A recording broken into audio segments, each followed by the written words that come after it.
Hello and welcome back to Suspended Fanimation. I'm your host, Dennis Bithoulkas, and this is Harley Quinn, Season 2, Episode 6.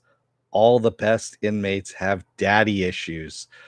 Um, Welcome everybody. And yes, all the best inmates do have daddy issues, obviously in the DC universe. Let me take care of some business first, and we'll get into it. If you like what you see here, like, share, and subscribe. If you're still on the fence about subscribing, you're going to see a video pop up at the very end here. Basically, what YouTube does, takes the algorithms of all the stuff you've been watching, tries to match it as best as possible. One of the videos, my vast video library, and pops it up there just for you. Up here, what's going to be up here? That's a good question. It's Is It Worth My Time? Picard is what's going to be up there. If you want to know when I'm on live again next, you can hit the bell down below here. It's a 50-50 chance of YouTube actually notifying you.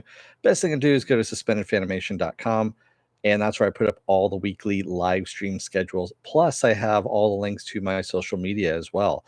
So that's Twitter, Instagram, and Patreon. I also mirror that schedule on my Facebook page. And speaking of Facebook, there's a Facebook group page which you guys can post stuff on and chat amongst yourselves.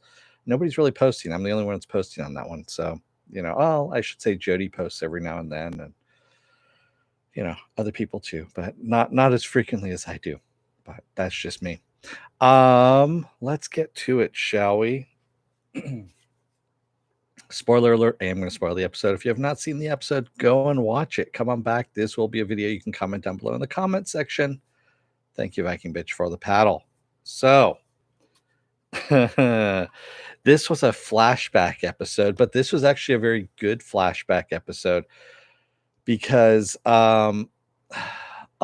got a tie-in as to how everyone started pretty much how Poison Ivy started, how Joker started. And this all came about from Harley and Poison Ivy seeing Joker bartending in the bar, basically. And Harley recognizes him, and Poison Ivy's like, that's not him.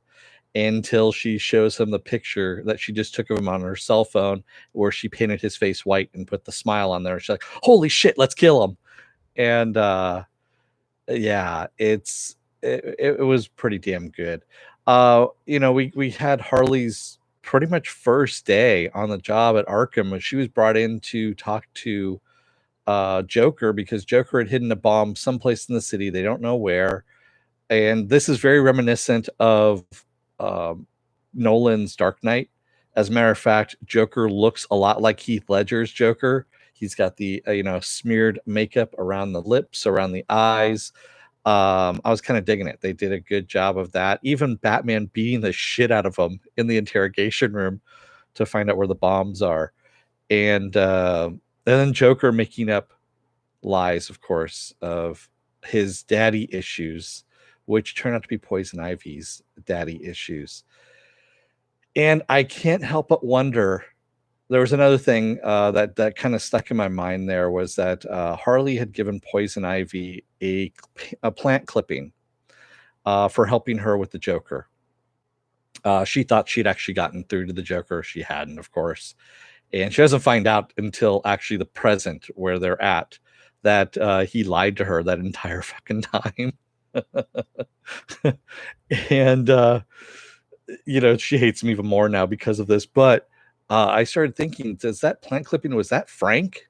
Because it has the same flowers as Frank. And I'm wondering if that little plant turned out to be Frank.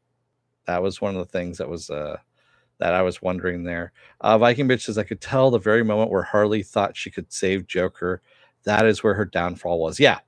The minute she started connecting with him, and it's the whole Florence Nightingale thing, where she started connecting with him and he's just using her. I mean, he's already read her paper on him.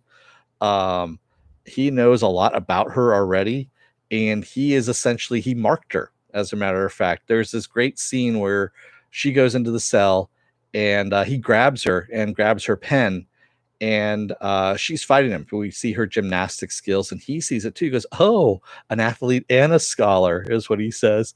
And we see later on, he actually marked her, where he put a little smiley face and ink on her neck. And yeah, he knew that she was his at that point. And from that point on, he knew exactly what he was doing, and she had no idea what she was getting herself into. But yeah, I'm thinking that was Frank's debut as well, Viking Bitch. Yeah, because it looked like Frank, and I was like, "Hey, it's little Frankie." Hey, Joker. Uh so yeah, it was very, very interesting. They did a great job of this, and of course, the very end, they have Doctor Psycho come in, and fuck, man, they're in the urinal. You know, Joker is peeing in the urinal there, and Doctor Psycho sidles up to him and literally kind of moves a little closer and goes, nice unit you got there. I'm like, fuck, man, really?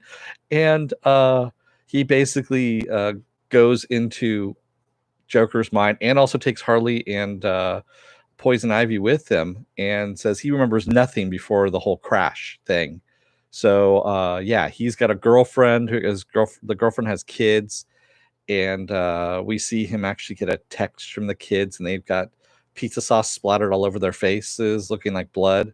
And they're yelling about, they're basically making a joke about a pizza sauce fight, and he starts laughing like the Joker. Then all of a sudden he catches himself and he's like, oh no, and then he just keeps wiping down the bar. Yeah. Oh, Psycho has no boundaries. And then also let's talk about Poison Ivy in Arkham Asylum with her, as they said, someone in the cafeteria bought live lettuce, and so she used the live lettuce to break out and kills one of the guards by grabbing him and making a wish like 4 or 5 different ways and just splattering Harley with blood. And Jim Gordon's thing about, it looks like a bloody salad bar. And oh my god, yeah, and this actually, you start looking at it from the villain's point of view, where, Two-Face, or Harvey Dent at the time before he became Two-Face, is essentially beating the shit out of everybody in Arkham Asylum. He's, having the guards fry them with a flamethrower, abusing them, all that kind of stuff. And you start looking at it from the villain's point of view a little bit, and you almost want to have a little bit of sympathy for them, but then you realize how many people they've actually murdered, and you're like, no, no, don't have any sympathy for them at this point. So I did like how they did that. And then also, I don't know if you noticed, the little homoerotic tendencies of Jim Gordon have popped back up again with him and Harvey Dent having a push-up contest in the Arkham Asylum office without their shirts on when Harley walks in. And I was like, damn, man. You guys are just really riding this train a little too much. Just pull it back just a little bit. I mean, it's funny at some point, but then when it gets to the point where it just kind of goes overboard, and you're like, yeah, no, you went a little too far. Pull back, pull it back. Yeah. And yes, Ivy is very powerful. Yeah. Yeah. Oh, good episode though. And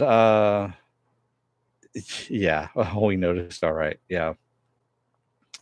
Some good stuff. I did like how they, like I said, they called into the live action movies.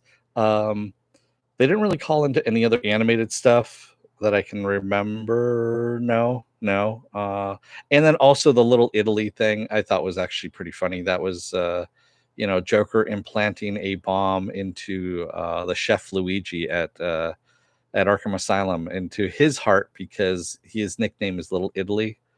And Batman and everybody, all the GCPD, go out to Little Italy itself, to the heart of Little Italy, which is a actual statue. And actually, the bomb is at Arkham for him to break out. So we get a little bit of, and that's the joke that Joker was saying that Harley got a chance to see the punchline to, and she was the one that got the joke, is what he says. So there's all kinds of things there. And yes, it was like the Heath Ledger breakout in Nolan's movie as well, in The Dark Knight, which is a great movie. So yeah, and Viking Bitch says, I think I've only believed in I've only believed in herself a little more. She could have probably been the most powerful character on the show. Yeah, if Ivy, believed a little bit more in herself. Yeah, well, like she said, she didn't always hate human beings. And Harley was the one that kind of brought her out of her shell and started bringing her back from that antisocial, uh, behavior, I guess you could say, and making her who she is now that we see. Whereas before she was very, very, very goth, if you will, and not wanting to interact with any kind of humans. So, and actually, I guess that's a callback to the animated series, to tell you the truth. Sorry, I had a little fly there. Batman, the animated series from the 90s, where that Poison Ivy was, she was just hell bent on just making the world for plants. That's it. She wanted no human beings whatsoever. She didn't care about any kind of human being. She was going to kill every human being and just make it for plants, the world for plants. So I think that was a little bit of the animated series in there too. They do callbacks to other stuff within this show, which is what I like. And even though it's a comedy, it is a comedy, and it is a very brutal, violent show as well. They do a damn good job of balancing their comic stuff without messing up the characters too much. Yeah. So, and then also just showing the brutality of Arkham on top of that. So that was, you see all the prisoners just eating their dinners inside their cells. Some of them without utensils are using their hands in order to eat, like you saw Scarecrow in there eating. We got a little appearance by Man Bat as well, which I thought was kind of cool. So yeah, there was, and Calendar Man as well. So Calendar Man was writing his calendar out on the wall in food or on the glass. So I and I do love the really Z list villains that Batman has. Condiment King and Kite Man and Calendar Man. I'm wondering if Clock King's going to make it in here as well. I know that they had a reference to Egghead at one point in one of the episodes that I forgot to call out. I believe it was the museum heist with the Trap Master there. Yeah. So good stuff. And I'm looking forward to next week. I'm always looking forward to this show. This show is just damn good. The writing's good, the voice acting's good, and Alan Tudyk playing both this maniacal Joker that we've seen, and then also the bartender version of the Joker, who's a little more restrained, and having all those flashbacks of almost the golly gee kind of things, and they're like, holy shit, I really hate all of that. Is what Poison Ivy and Harley said. They were just like, oh my god, get us the fuck out of his mind. It's just too wholesome. And that again brings me back to, I want to see Alan Tudyk play a live action version of the Joker. I really do. I think he could do it.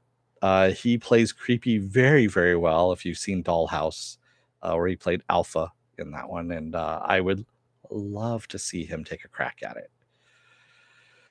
Yeah. Viking Bitch says, I couldn't believe that was Alan Tudyk doing the normal guy Joker. Yeah, I know.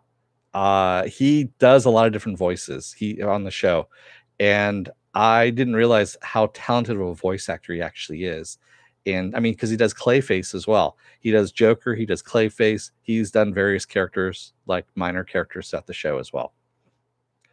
How do we get that to happen? How do you get Alan Tudyk to as a live action Joker? I don't know. Because right now Matt Reeves is doing I don't know if I want to see Alan Tudyk with this version of Batman that's coming out in the movies right now, Matt Reeves' version. I'd have to see this version first before I, match those two up. I'm still not sold on Robert Pattinson as the Bat. And so just from photos alone, it reminds me too much of Ezra Miller's Flash, the suit and everything, and I'm just not digging it. The car looks awesome. That's about it. Yeah. And I love these directors that go, yeah, I'm a Batman fan. I'm a Batman fan as of what time is it? Yeah. So, and yeah, just because you got tapped to play, to direct a Batman movie doesn't mean you're a Batman fan. But says the guy wearing the Ant-Man t-shirt. I got Batman shit around me. Mr. Freeze right there. There's a Batman inside the Mr. Freeze thing there. There's bat stuff in the place around here too. I just don't have it out as of yet. So what else is going on this week? Tomorrow is Saturday Morning Blast Off, where I take the genre news of the week and any other genre stuff you guys want to talk about and talk about it with you guys. And on Sunday, I got nothing. I'm going to take the day off on Sunday is what I'm going to do. I'm actually going to redo this stuff because I'm in the process. I'm redoing the picture behind me right now for something else for the new location. And I also want to move all of this. So I need a day to do that kind of stuff. Monday, of course, is going to be the results of the Clone War contest. And what is the Clone War contest, you say? Well, if you go and take a look at my playlist, you'll see Star Wars The Clone Wars. So the final episode, which aired last Monday here, if you leave a comment on that, and I pick your name, you only get one entry per person, no matter how many comments you do. And you got to be within the continental United States. First place, or I should say, light side prize is this pair of BB-8 socks. Yeah. And dark side prize is Krylo Ren. It's a Happy Meal Krylo Ren toy. There we go. Those are the two things that are going on there. Tuesday, of course, is Future Man. And Pepper just, decided to bark at the neighbors because that's what she is. And Wednesday, of course, is going to be another episode. Is It Worth My Time? And then Thursday, I'll be off. And we come back around again to Friday with Harley Quinn. What am I going to do for Is It Worth My Time this next time around? I think I'm going to be doing Upload. That's what I'm going to do. So if you haven't seen Upload yet on Amazon Prime, give it a shot. And I'll be covering that. Because it's easy to do as an entire series. I hate when, like I said, I really hate when series just get dropped all at once. It's really hard to cover. And so it's just easier to do Is It Worth My Time with that. That's what that was invented for. So, if... yeah, Pepper isn't always that sweet. Yeah. She's laying down right now on the carpet because it's hot as hell here. And, that's how she is. She doesn't know it, but she's got a gel cooling pad coming in from Amazon at some point in time next week. So she should be better, even though I shaved off all her fur. Yeah, you weren't here for that anyway. So you can take a look at my weekly schedule on suspendedfanimation.com. Everything is there. Also, my links to my social media is up there as well. What else? Like, share, and subscribe if you're still on the fence about subscribing. Take a look at the video that pops up at the very end here. If you like that, hit the subscribe button. Up here is going to be Is It Worth My Time Picard. You can hit the bell down below here to follow me and get notifications from YouTube, but it's a 50-50 chance of YouTube actually notifying you. So it's the best go to suspendedfanimation.com. I almost went into a really bad Italian accent, yeah? So, my mouth decided to go ahead of me. Anyway, I'm going to let you guys go for the night. I know, 111 away from 1,000 subs. It's getting close there. I haven't said anything about it because usually it goes down, then it goes up, it goes down, it goes up, it goes down, it goes up, it goes down. So, yeah, I haven't said anything. When I hit 900, I'll say something. I say 901. That's when I'll say something. So, until tomorrow, I'm going to let you guys go. Thanks, everybody who joined me tonight in the chat. Thank you if you made it this far in the video. And I will see you tomorrow for Saturday Morning Blast Off. Until then, don't let the door hit your ass on the way out. Otherwise, you may end up in a flashback episode. And sometimes those are actually pretty damn good if they're done right, kind of like Harley Quinn just did. Thanks, everybody. Have a good night. Stay safe, and I will see you tomorrow.